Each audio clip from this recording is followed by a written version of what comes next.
Ibn Abi Shayba, son recueil d'hadith, Ibn Abi Shayba, volume 1, hadith numéro 274.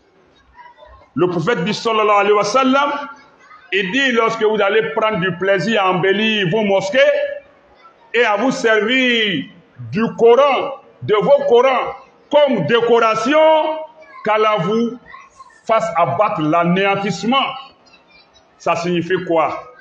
Aujourd'hui, la mosquée n'est plus consacrée à ce pourquoi elle existe. La prière, le recueillement, l'invocation, l'évocation, la lecture du Coran et j'en passe.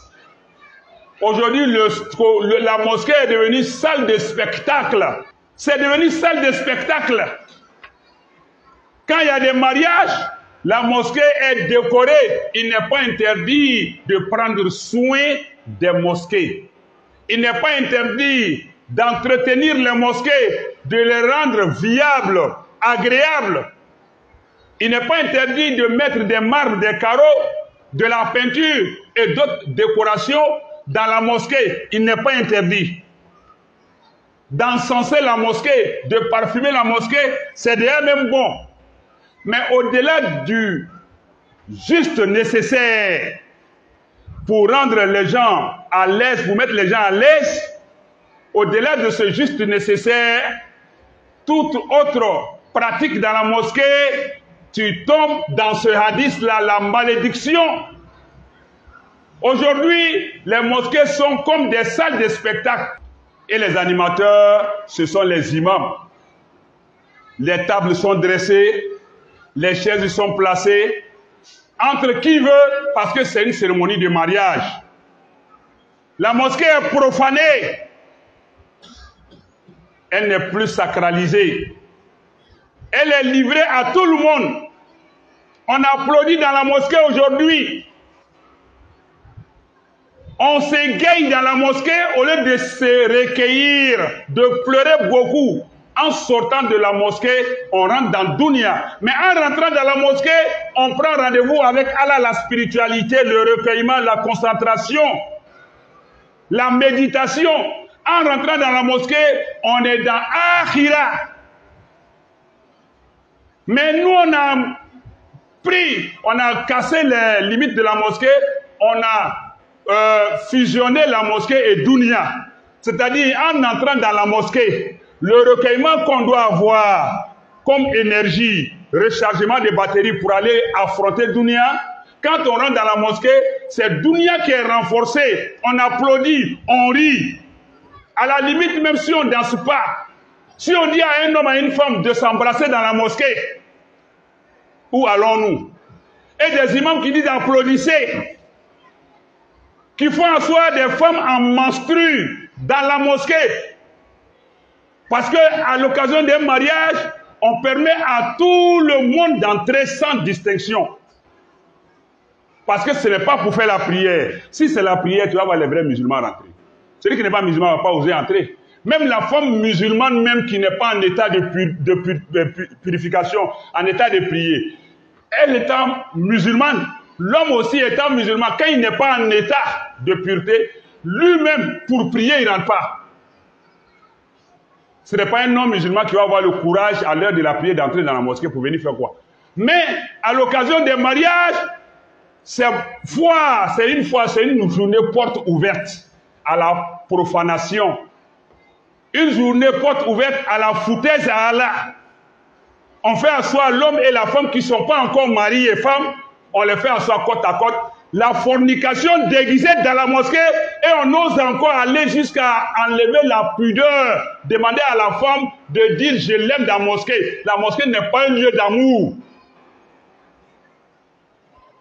Je l'aime. L'homme dit à la femme, il dit devant l'imam, je l'aime. La femme dit, je l'aime. Les imams, je vous attends depuis, ça n'est pas encore arrêté. Hein. Je vous ai dit d'envoyer preuve de ça. Je vous attends.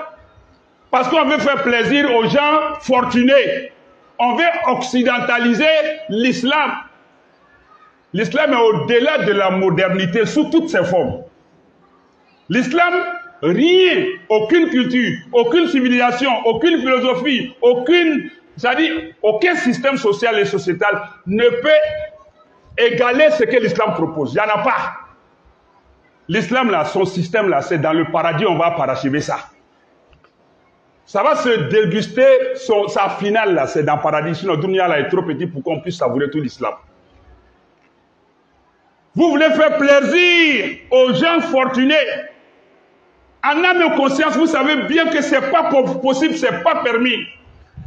Mais on laisse les gens rentrer dans la mosquée et les choses, je ne sais pas comment ils appellent ça, les mariés sont arrosés de fleurs, de trucs. La femme est dans fleurs, cheveux même n'est pas bien fermé, les habits de mariée portés et elle est accompagnée dans la mosquée par des dames de compagnie. Subhanallah, la ilaha illallah Muhammad Rasulullah. Le prophète a dit ça, sallallahu alayhi wa sallam. Mais il dit, malheur à vous. La mosquée, c'est salle de spectacle. Même si tu n'es pas musulman aujourd'hui, il faut dire à ces locataires de mosquée qu'on appelle imam, il faut leur dire que tu veux mosquée pour faire mariage, mais ils vont te le donner. Même si tu n'es pas musulman, mets-toi dans Boubou seulement, viens, ils vont te donner. Et vous faites ce que vous voulez. Parce que vous payez une somme pour louer la mosquée. Vous payez de l'argent. La mosquée même est louée aujourd'hui. Ceux qui le font le savent. Ce n'est pas à moi de les citer. Ils savent. Ceux qui louent mosquée, ils savent. Et puis pas des petites sommes. Hein. Ils savent. Les mosquées sont louées aujourd'hui. C'est pourquoi il y a toujours maintenant conflit entre l'équipe imamale et puis le comité de gestion. Dans les mosquées. Il y a toujours des conflits, comité de gestion, imama. L'argent, place. Parce qu'on a déformé, dénaturé la mosquée. On lui a retiré sa sacralité. On lui a retiré son statut. On embellit la mosquée, mais le cœur, il est souillé. On embellit l'apparence, mais le cachet, il est souillé. Il est laid. Soyons fermes, sans être fermés, soyons fermes sur les principes de l'islam. Le prophète a prédit ça. Donc le fait qu'aujourd'hui les mosquées soient transformées en salle de mariage, en salle de spectacle, soient profanées, ça nous fait mal. Mais ça ne nous étonne pas. Parce que le prophète a dit que ça va arriver, sallallahu alayhi wa sallam. Le Coran, il est profané, il est brandi partout. Sans même qu'on en tienne compte. Par rapport à son contenu, le contenu n'est pas pris en compte. C'est le livre lui-même qui est pris en compte, le Coran. Dans sa forme physique, mais dans sa forme spirituelle, on le piétine, on l'enjambe, on le rejette par derrière. Vivement qu'on se démarque de cette catégorie de musulmans qui voudraient salir la mosquée, qu'Allah nous donne la bonne compréhension et qu'Allah nous facilite notre cheminement spirituel vers lui. Tôt ou tard, nous allons tous nous coucher. Tout ce qui se tient debout finira par se coucher. أقول ما تسمعون واستغفر الله العظيم لي ولكم ولسائر المسلمين من كل ذنب فاستغفروه إنه هو الغفور الرحيم.